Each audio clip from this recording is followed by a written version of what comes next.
기록한 말씀은 헛맹세를 하지 말고 맹세한 것을 지키라. 그러나 예수님께서는 도무지 맹세하지 말라 이러셨습니다. 그리고는 옳다 아니라 하라. 그러니까 맹세는 하지 말고 옳다 아니라만 하라 그러셨어요. 그것을 오늘은 두 번째로 보겠습니다. 우리 민족은요, 세계에서 손꼽히는 종교성을 지니고 있습니다. 그런데도 놀랍게도요, 죽음에 대해서는 가장 부정적이라는 국민, 그런 평가입니다. 얼마 지나지 않으면 죽음에 이를 것이 확실한 말기암 환자가 있습니다. 삶을 정리할 생각도 없고 다음 삶으로 떠날 준비도 전혀 생각하지 못한다는 거예요. 작별 인사도 제대로 하지 못한 채 단 하루라도 더 살기 위하여 몸부림치다가 마지막 순간을 마감하는 수가 헤아릴 수 없이 많습니다. 이것을 본 외국의 저명한 신학자는 한국 민족은 내세가 없는 민족이다 그랬답니다. 사실 여러분 그러지 않습니까? 종교는요, 내세, 다음 세계를 말합니다. 현세가 그렇고 그렇다는 것을 알아버렸습니다. 그래서 현세를 초월하며 살자 이것입니다. 우리 신앙에서 그게 없으면 뭐겠습니까? 현세의 삶에서 내세에 대한 그림을 어떻게 그릴 것이냐, 그것이 종교입니다. 알 수 없는 죽음 이후에 대한 불안이 종교를 만들었습니다. 전염병이 창궐하여 많은 사람이 죽어갈 때 역설적으로 종교는 자리를 잡았습니다. 로마에서는 가톨릭이 그랬고 중국에서는 도교와 불교가 그랬습니다. 현세를 말하는 유교가 그래서 밀려난 겁니다. 우리는 천국을 말합니다. 실상을 보면요, 말만 그렇지 그 천국은 허상이에요. 기독교든 불교든 앞서 말씀드린 대로 한국인에게는 내세관이 분명하지 않습니다. 내세관이란 사후세계에 대한 자기 나름대로 분명한 어떤 그림입니다. 내세관이 없기 때문에 말은 천국을 말하지만 천국이 아닌 것을 생각하고 그것을 기준으로 산다는 거예요. 극락왕생을 말하고는 극락왕생과는 동떨어진 삶의 모습을 보입니다. 여러분이 TV에서나 그 티베트 사람 같은 그런 사람들 한번 보십시오. 저렇게까지 할까 싶습니다. 그냥 걸어서 가기도 힘든 수천 킬로미터를 오체 투지하며 신체의 5부분이 땅에 닿는 것을 말합니다. 기는 것보다도 힘듭니다. 그렇게 갑니다. 그들의 삶만, 현세의 삶만 놓고 보면 사는 것도 아니에요. 사후 세계를 위하여 지금을 사는 것 같습니다. 옳든 그르든 종교는 그래야 하는 거예요. 한국 교회는 교단마다 세계 최대의 교회를 자랑합니다. 교회만 클 뿐입니다. 어디 가서도 내세를 준비하며 사는 모습을 찾아볼 수 없습니다. 오로지 현세 잘 먹고 잘 살기 위해서 교회에 다니는 모습입니다. 교회만 성장했지 교회는 성장하지 않았어요. 종교에서 핵심이라 할 만한 내세관을 담은 신앙이나 내세관을 깊이 다루는 신학도 없습니다. 교회 강단의 설교를 한번 들어보세요. 죽음 이후를 준비하는 얘기를 하던가요? 어떻게 잘 먹고 잘 살 것이냐? 좀 우리식으로 얘기하면 어떻게 복 받을 것이냐? 그 복은 현세적인 것이지 내세적인 것은 아닙니다. 대부분 그런 이야기입니다. 신앙 성장 없이 교회만 비만한 상황에서 필연적으로 부작용이 있을 수밖에 없습니다. 지금 우리 사회 곳곳에서 나타나는 잡음이 사실 그 때문입니다. 올바른 내세관이 없는 이상한 종교 때문이죠. 지난 세월 교회에는 없는 내세관을 대신해서요, 기복관이 대체했습니다. 덕분에 교회는 성장했어요. 그러나 교회는 성장하지 않았습니다. 천국은 살다 어쩔 수 없이 죽거든 그때 가서 선택하는 다음 과정일 뿐이라고 생각합니다. 삶은 아직 그것을 선택해야 할 때가 아니라는 거지요. 죽기 전에 이 세상이 전부인 것처럼 목숨을 걸고 삽니다. 더 가져야 하고 더 많이 챙겨야 합니다. 그러니까 우리는 내세관을 생각해야 해요. 전직 대통령은 교회 장로였습니다. 이런 말 할 때 좀 불편합니다만은 그래도 대표적인 경우니까 얘기를 해야겠어요. 저는 그가 왜 교회를 다녔는지 모르겠어요. 또 교회는 왜 그런 사람을 장로로 세웠는지도 잘 모르겠어요. 사람이 어떻게 그럴 수 있을까 정도로 돈을 탐했습니다. 비열한 짓을 마다하지 않았습니다. 워낙 많은 사건이 있습니다만 사소하지만 의미 있는 사건 하나만 제가 소개할게요. 서초동에 중국집이 하나 있습니다. 근처에 중국집이 없어서 장사가 아주 잘 됐답니다. 주인은 돈이 잘 벌리니까 이걸 좀 시설을 돈을 들여서 그물을 키우고 싶었어요. 건물 주인을 찾아갔습니다. 건물 주인이 그분이에요. 자기가 돈을 들여 건물을 2층으로 올리고 시설도 좋게 하고 할 테니까 드리는 돈도 제법 들어가니까 계약을 10년 정도 해달라 그랬답니다. 집주인이 전직 대통령인데 그때는 이제 이렇게 안 나타나고 놀고 있을 때지요. 좀 됐지요. 중국 주인이 요청하자 이렇게 말했대요. 그렇게는 할 수 없고 충분히 장사할 만큼은 해주겠다 그랬답니다. 그 말에 이제 그러니까 돈 빌려서 건물을 올리고 그렇게 했을 것 아니에요. 아무런 문제가 없었어요. 그러 딱 2년이 지나자 처남 김아무개 씨, 김아무개나 다 알죠. 김재정 씨지요. 보내가지고 집을 비우라 그러더랍니다. 왜 그러냐 그러더니 아무 말 닫고 그냥 비우래요. 전세계약은 기본이 2년입니다. 그 말이었습니다. 중국집 주인은 빚도 많이 지고 스스로 목숨을 끊었습니다. 그런 식으로 목숨 끊은 사람이 한둘이 아니에요. 전 대통령도 전직 대통령 한 분도 마찬가지지만 말이에요. 더 놀라운 것은 그 처남이 중국집을 그대로 운영했다는 거예요. 간판만 바꾸고 있는 물건 다 쓰고. 보통 사람이 생각할 수 있는 그 수준을 넘어서는 사람이 어떻게 교회 장로였는지 이해가 안 가요. 어떻게 그런 사람을 장로로 세웠는지 도무지 이해가 불가능합니다. 그런데 이해가 갔어요. 내세관이 없어요. 1940년생입니다. 그분이. 그러면 거의 80세 가깝지요. 아무리 보약 산삼 하레비를 갖다 먹어도 20년 더 살기는 어려울 겁니다. 예수님께서는요, 내세를 위해서 현세를 버리셨습니다. 착각하면 안 돼요. 그것이 십자가예요. 현세가 전부일 것 같았으면 그럴 이유도 없고 그래야 할 필요도 없습니다. 우리도 그래야 한다 그랬어요. 자기 부인과 자기 십자가를 져야 한다 말씀하셨습니다. 그것이 예수님 복음에 있어서 첫 번째 단추입니다. 상식적으로 생각해 보십시오. 현세가 깁니까? 내세가 깁니까? 영생을 말합니다. 그랬을 때 영생이라고 말하는 시간 거의 대부분이 내세예요. 그러지 않습니까? 현세가 아닙니다, 여러분. 현세는 오히려 내세를 보다 확실하게 하기 위한 용도로 한시적으로 있을 뿐이에요. 잠깐 지나갑니다.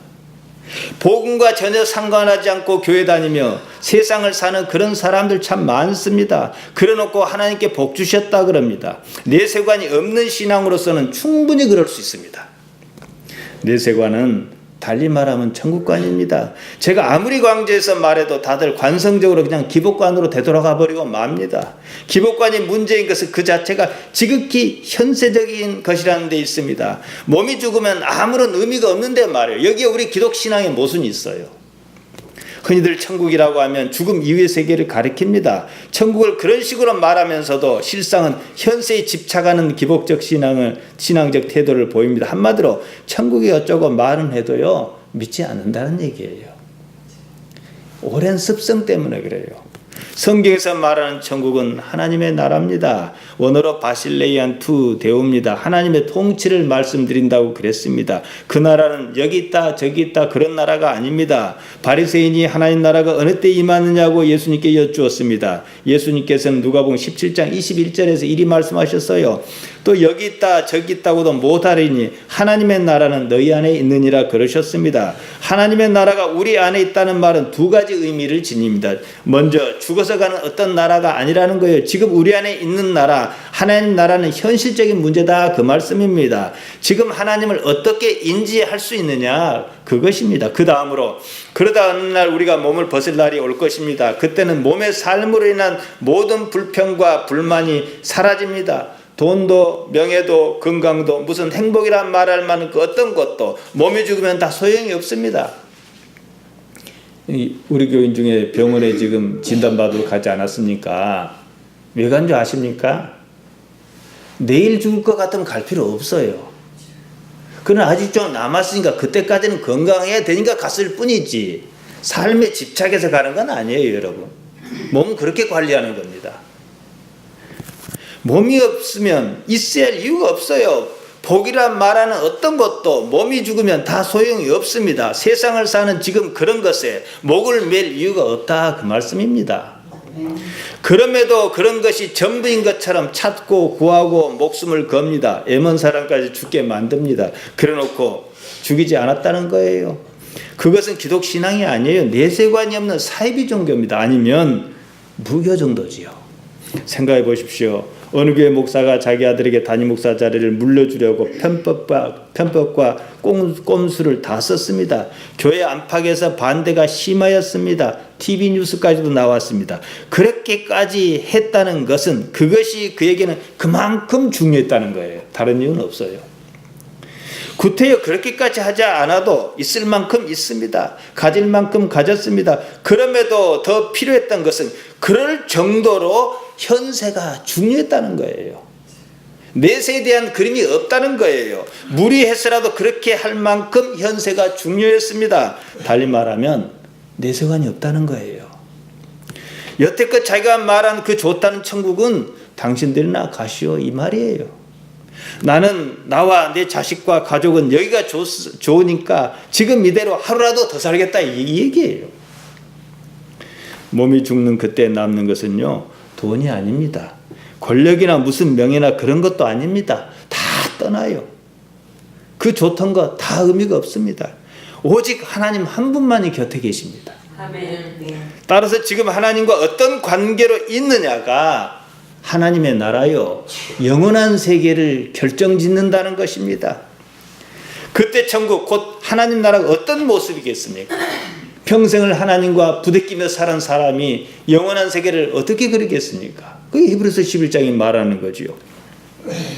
지금 사는 삶에서 하나님의 통제든 통치든 간섭이든 돌보심이든 인도하심이든 그런 것을 알아차릴 수 없다면 안타깝지만 그에게는 영원한 나라에 대한 보장은 없습니다. 우리는 예수님께서 주신 복음을 신봉합니다. 다른 말로 기독 신앙인이지요. 기독 신앙인에게 최선의 가치는 하나님의 나라입니다. 하나님을 현실적으로 존재하는, 현실적인 존재로 인식하는 그것입니다. 우리는 하나님 때문에 이곳에 왔습니다. 하나님 때문에 해야 하는 일이 있습니다. 하나님 때문에 하고 싶어도 못하는 일도 있습니다. 그러한 것은 바로 그것이 자신이 하나님의 백성이라는 증거입니다. 그런데 그런 것이 없는 거예요. 자기 하고 싶은 대로 합니다.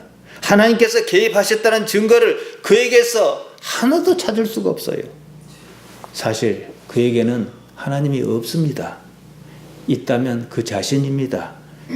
자기 자신이라는 우상을 숭배하는 거예요.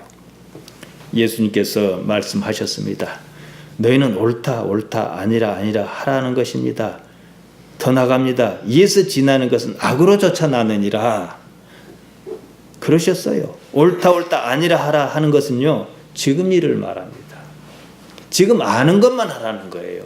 지금 아는 것은 옳다 아니라 할 수 있잖아요. 맹세는 다음 일이에요. 그건 내가 장담할 수 있는 게 아니에요. 우리가 알 수 있는 유일한 것은 지금뿐입니다. 맹세는요, 원론적으로 내일에 대한 것입니다. 내일 일은 단지 지금만 하는 존재가 장담할 수 있는 그런 것이 아닙니다. 지금에서 지나는 것은 악에서 비롯한 겁니다. 지금을 살아라, 그 말씀이죠. 지금을 살면 하나님을 현실적인 존재로 발견하기가 쉽습니다. 아브라함을 믿음의 아버지라 안 그럽니까? 왜 그러겠습니까? 창세기 12장은 이렇게 시작하지요. 갈 바를 알지 못하고 떠났다. 갈 바는요, 내일 일이에요. 내일을 모르고 떠났다는 거예요. 내일 무슨 일이 생길지, 어떤 일이 닥칠지 모르고 떠났어요. 그렇지만 지금은 나아가는 것 뿐이에요. 그에게 하나님은 언제나 절박했고 현실적인 분이었어요. 필요일상에 많은 돈을 챙기는 것은 내일에 대한 염려 때문이에요. 아까 말씀드렸듯이 내일 죽을 것 같으면 오늘 돈이 무슨 소용이 있겠습니까? 그렇지 않겠습니까, 여러분? 믿을 것은 돈밖에 없다는 거지요. 하나님께서 내일을 보장해 주실 것 같지 않습니다. 그런데 어쩝니까? 하나님께서 오늘 밤에 목숨을 거두어 가시겠다고 하십니다. 어리석은 부자의 비유가 이것을 말합니다. 요한복음 9장에서는 나면서부터 소경이었던 사람 이야기가 나옵니다. 예수님께서 그의 눈을 뜨게 해 주셨습니다. 바리새인 소경이었던 사람을 불러다가 어떻게 눈을 뜨게 됐는지 따지고 물었습니다. 예수님께서 안식일을 범했다, 이 꼬투리를 잡으려는 것입니다. 유대인이 소경이었던 사람을 불러다가 예수님께서 어떤 사람이라고 생각하느냐고 다그치듯 물었습니다. 소경이었던 사람은 주저없이 선지자다 그랬어요. 왜냐? 예수님을 모르거든요. 예수님께서 아마 엘리야와 같이 그런 능력 있는 선지자다 생각했던 것 같습니다. 소경했던 사람이 눈을 떴다는 사실을 인정할 수 없었던 유대인은 당사자의 진술을 받아들이지 않습니다. 그 부모를 불러다가 따졌습니다. 부모는 출교가 두려워서, 사회에서 쫓겨날까 따돌림 받을 것이 두려워서 사실을 말하고 싶었지만 말은 못하고 그냥 애기한테 물어보시오 이렇게 넘기고 말았습니다. 그러니까 유대인이 다시 소경했던 사람 두 번째로 불러 다그칩니다. 왜 다 알아도 진술을 들으려고 그냥 증거를 삼으려는 거예요. 증거를. 요한복음 9장 24절입니다. 이에 저희가 소경되었던 사람을 두 번째로 불러 이르되 너는 영광을 하나님께 돌리라. 우리는 저 사람이 죄인 줄 아노라. 그러니까 무슨 말 할 것인지를 알려주고 그대로 하라는 거예요. 옛날 나쁜 경찰관들이 조서 쓸 때 다 써놓고 이대로 베껴 쓰고 사인하라 한 거하고 똑같이요. 이에 대하여 소경했던 사람은 말이 통하지 않는 것처럼 또 대답합니다. 유대인이 어떤 대답을 요구하는지 모른 것 같습니다. 요한복음 9장 25절입니다. 대답하되 그가 죄인인지 내가 알지 못하나 한 가지 아는 것은 내가 소경어로 있다가 지금 보는 그것이다 이랬어요. 자, 여기 가만히 보세요. 소경이었던 사람이 말하는 것은 한 가지라 그랬어요. 나는 그 죄인인지 뭐 어떤 분인지 모른다. 아는 것은 내가 소경이었고 지금 눈을 뜨고 있다 이거예요. 지금 보는 그것이라 그랬어요. 지금 일을 말했어요. 지금 일을. 지금 있는 그대로를 얘기했습니다. 자신의 어떤 추측이나 생각으로 상황을 설명하려 들지 않았습니다. 지금 있는 그대로 곧 사실을 말했습니다. 종교에서는 진리란 말이 좀 묵직하지 않습니다. 묵직하지 않습니까? 근데요, 그런 말 아니에요. 그냥 사실이에요. 있는 그대로. 이 소경이었던 사람은 사실을 말하고 있잖아요. 지금은 이 사실이거든요. 그래서 진리예요. 진리 가운데 거한다는 말은 그 말입니다.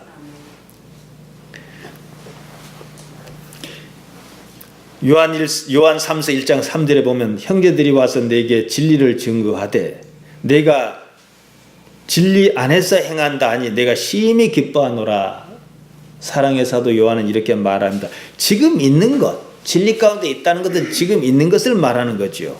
소경했던 사람은 정말로 예수님이라는 분이 죄인인지 어쩐지 몰랐을 것입니다. 관심을 가질 여유도 없었을 것입니다. 그러니까 자기가 알고 있는 것으로 말했습니다. 옛날에는 소경이었는데 지금은 본다.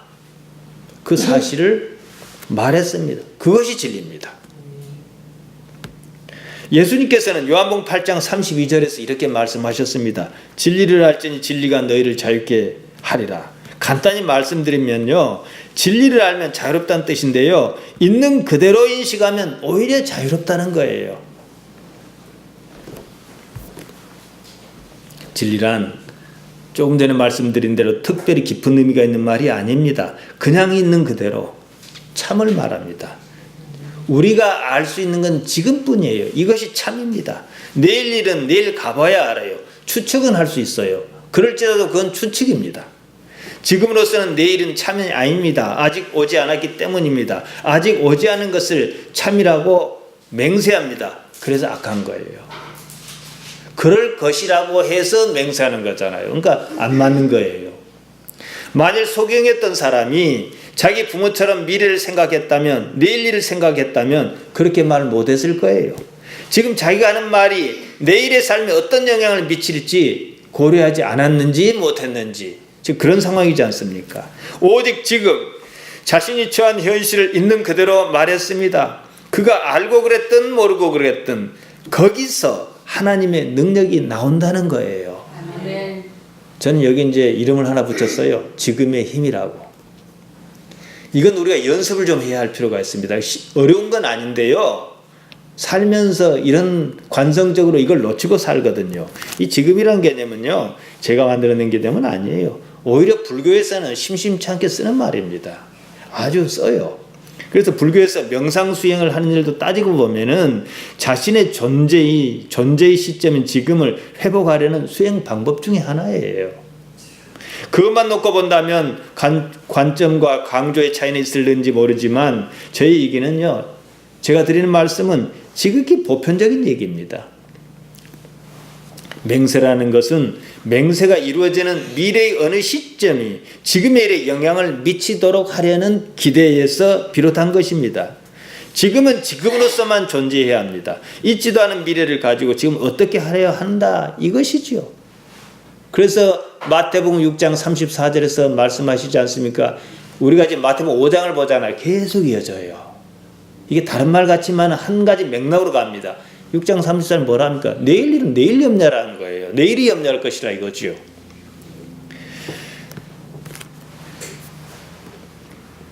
지금 여기를 벗어난 그것은요, 악한 겁니다. 그 말은 다르게 바꾸면요, 하나님 없이도 스스로 살 수 있다고 여기는 것과 다르지 않다는 거예요.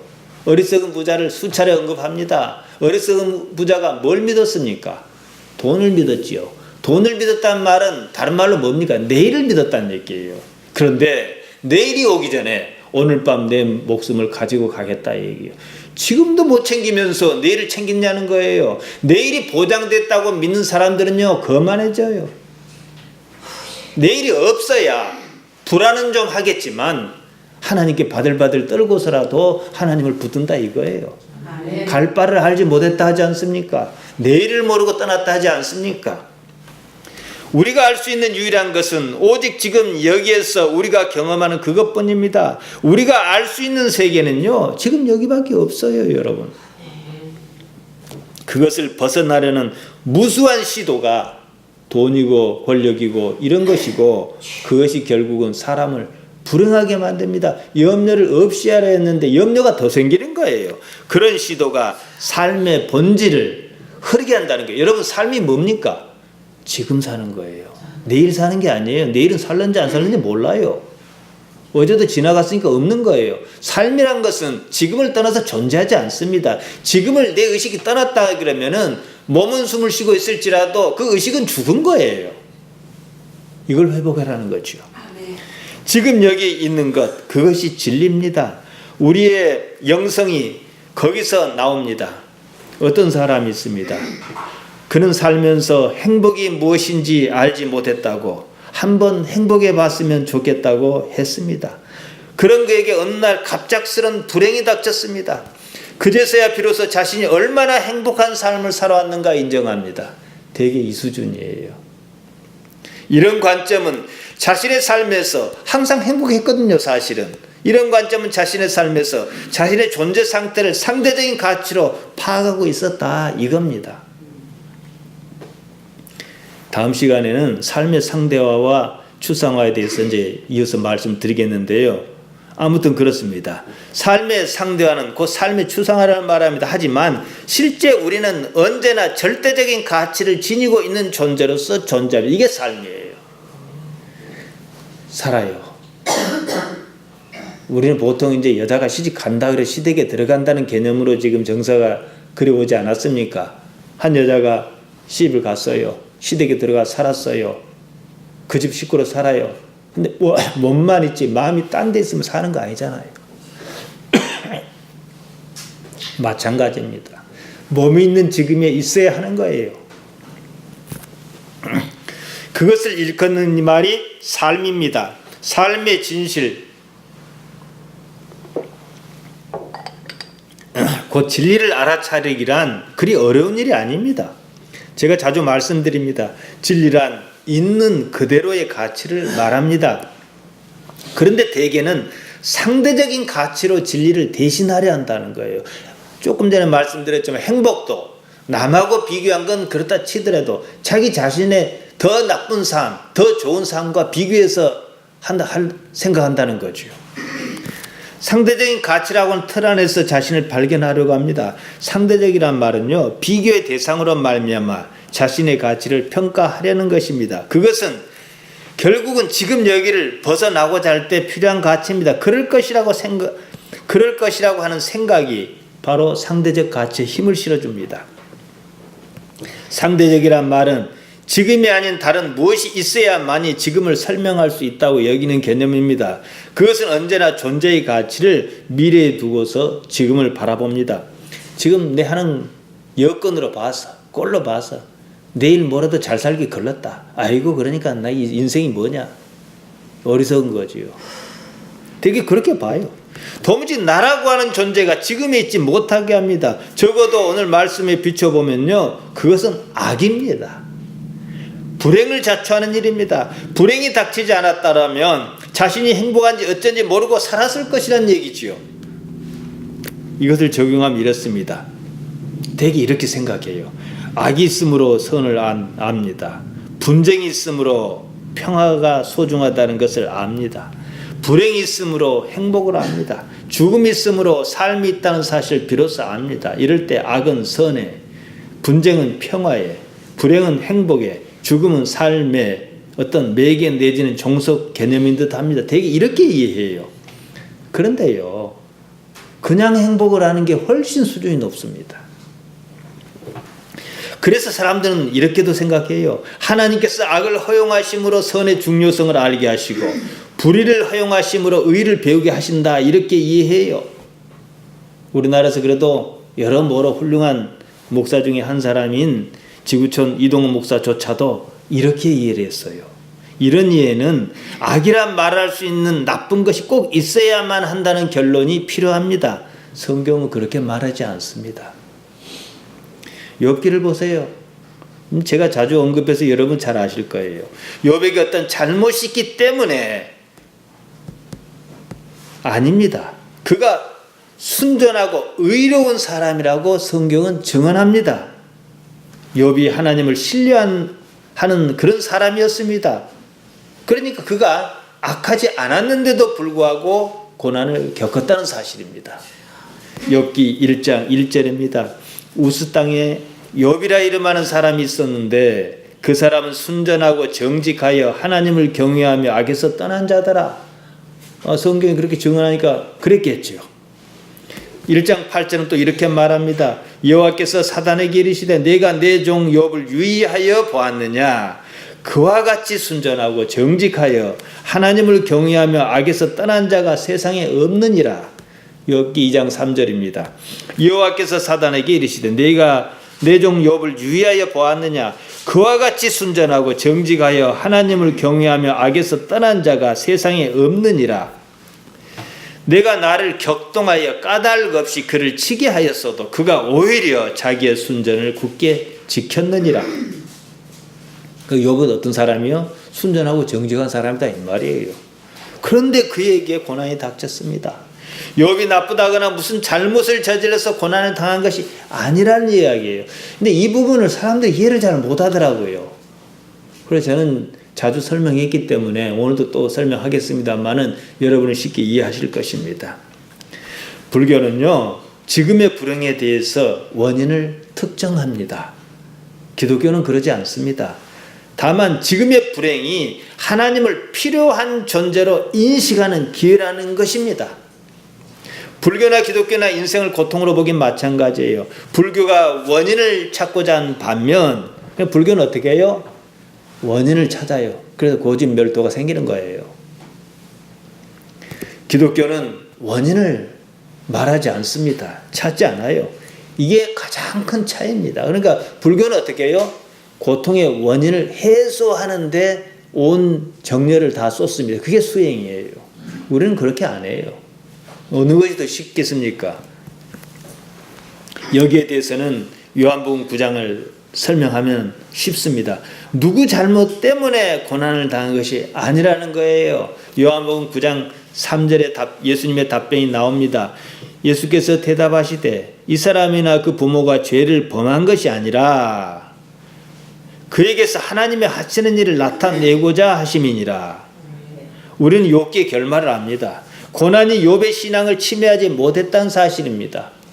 고난이 없었다 할지라도 욥은 여전히 좋은 신앙을 유지했을 것입니다. 고난이라고 하는 과정을 거치면서 자신의 신앙을 보다 구체화할 수 있었다는 사실이에요. 성숙했지요도. 그 말은 하나님을 더 구체적인 존재로 인식했다는 거예요. 욥기 42장 5절에서 이렇게 고백합니다.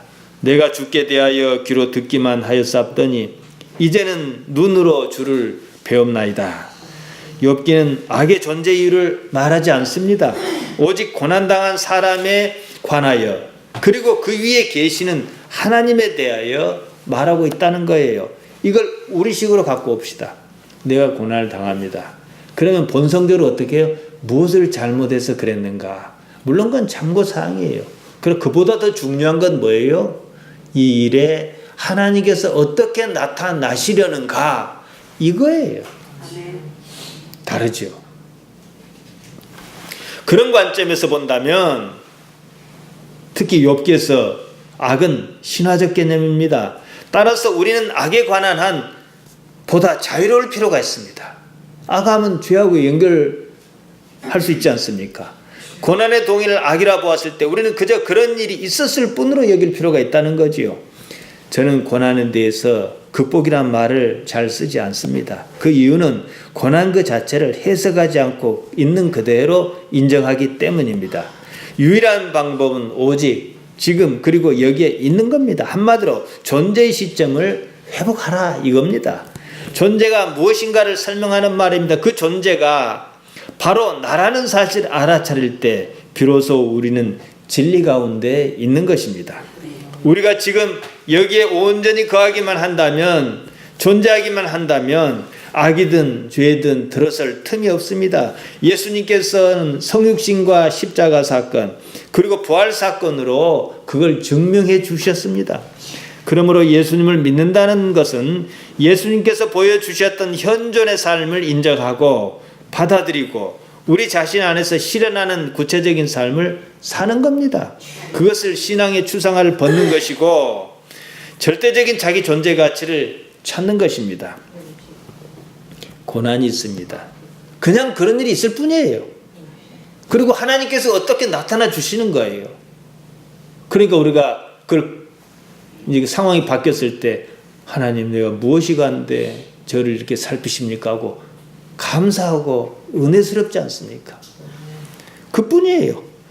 우리가 아무리 애를 써도 때가 되어야 사라져요. 애를 쓰면 쓰는 만큼 시간만 길어질 때가 있습니다. 가장 쉬운 방법은요, 그냥 받아들인 겁니다. 이때 고난은 자기가 있어야 할 의미를 잃습니다. 우리의 거짓 자아가 고난에 불쏘시개거리를 들이대지 않기 때문입니다. 고난은 거짓 자아가 공급하는 에너지를 먹고 삽니다. 거짓의 자아가 잘못, 죄, 한마르티아에 대하여 죽음을 선언하면 역설적으로 아무런 일도 벌어지지 않습니다. 내가 죽어버렸는데 무슨 일이 나겠습니까? 바로 그것이 현실을 인정하는 삶, 현재에 사는 삶에서 나타납니다. 십자가가 바로 그것입니다. 그것이 우리 신앙의 추상성에서 벗어나는 유일한 방법입니다. 신앙이란요, 현실의 일입니다. 하나님께서 살아계신다면 그 사실을 현재 자기 삶에서 발견할 수 있어야 하는 것입니다. 관념의 하나님이 아니에요. 현실의 하나님을 우리는 논하는 것입니다. 방법은 간단합니다. 지금을 인정하고 지금 내가 처해 있는 삶이 좋을 수도 있고 좋지 않을 수도 있어요. 이 삶에 하나님께서 개입하여 계신다는 사실부터 인정해야 해요. 그리고 거기에 모든 초점을 맞추고 사는 것입니다. 자기를 부인하고 자기 십자가를 지라는 말씀은 그것의 일부를 표현하는 말입니다. 저보다도 더 오랜 세월을 여러분은 섬에서 사셨습니다. 아마 선수 사람들이 그래도 우리가 처한 현실에서는 자연의 위력이랄까 그것을 가장 크게 느낄 거예요. 벌써 이제 십수년, 근 20년 가까이, 20년까지는 아니지만 지났습니다. 태풍 매미가 왔을 때 정말로 무섭고 대단했습니다. 온 세상이 그 자리에서 끝나버린 것 같았어요. 사택에서 보니까 제 고치기 전인데 제 아내하고 유리창을 둘이 붙들고 있었단 말이에요. 근데 여기가 참 묘해요. 우리 예배당 자리가 참 좋아요. 바람이 들이쳐도 한번 저기서 꺾여서 넘어가요. 그래서 저기 중교소를 때려요. 참 이상해요. 소나무가 막 뚝뚝 분질러지고 그런 걸 봤습니다. 그냥 온 세상이 그 자리에서 끝장나는 것 같았어요. 태풍도 여러 번 겪다 보니까 하루나 이틀씩 계속 태풍 치는 경우는 없더라고요. 몇 시간입니다. 그렇게 숨 쉴 틈 없이 몰아붙이다가도 때가 지나면 지나가더라고요. 태풍이 지나는 불과 몇 시간만 잘 견디면 아무 일 없었던 것처럼 무너진 거야 어쩔 수 없겠지요. 넘어진 거야 어쩔 수 없겠지만 아무튼 조용해집니다. 태풍이 몰아칠 때는 그 전에 준비는 잘해야겠지만 준비를 못했든 잘했든 일단 끝난 거예요. 배가 뒤집어지든 지붕이 날아가든 그냥 그대로 두고 가만히 있어야 사고가 안 나요. 우리 삶에 불어닥친 고난도 그렇습니다. 태풍이 오면 어떻게 되든지 몸숙이고 그냥 받아들일 수밖에 없습니다. 상황을 그렇게 받아들여야 할 것밖에 지나지 않아요. 적은 일, 작은 일이 그렇지 어마어마하게 큰 일은요 그냥 가만히 있는 게 상책입니다. 그때는 배를 살핀다며 바닷가에 나가든지 하면 더 큰 화를 당할 수 있습니다. 모든 것을 포기하듯 내려놓고 그저 지금의 몸만 살피는 겁니다. 하나님 앞에 우리가 어떤 존재겠습니까? 하나님께서 어떤 일을 하시고자 하는데 우리가 뭔 죄로 당하겠습니까? 딱 한 가지 할 수 있어요. 그냥 가만히 있는 것. 잊지도 않을 내일 때문에 돌이키기 힘든 사태가 발생할 수 있습니다. 예수님께서는 누가복음 12장 23절에서 목숨이 음식보다 중하고 몸이 의복보다 중하지 아니하냐 그러셨습니다. 따지고 보면 선만으로 선을 알 수 있어야 하고 평화만으로 평화를 알 수 있어야 하고 행복만으로 행복을 알 수 있어야 하고 삶만으로 삶을 알 수 있어야 합니다. 이런 사람이 이를테면 도 같은 사람이에요. 우리 신앙의 말이죠. 하나님께서는 오직 선만으로 선을 하는 그런 분이십니다. 현실적으로 가능한지 어쩐지는 모르겠습니다. 바로 그것이 우리가 가고자 하는 길인 것만큼은 분명합니다. 악이 없어도 선을 충분히 알고 분쟁이 없어도 평화가 소중하다는 사실을 평소에 알고 불행이 없어도 행복을 지각할 수 있고 죽음이 없어도 삶을 충분히 누릴 수 있는 존재여야 한다 이 말입니다. 그런 상태가 천국이요 곧 하나님의 나라입니다. 비록 완전하지는 못하겠지만 우리는 지금의 삶에서 그것을 경험할 수는 있습니다.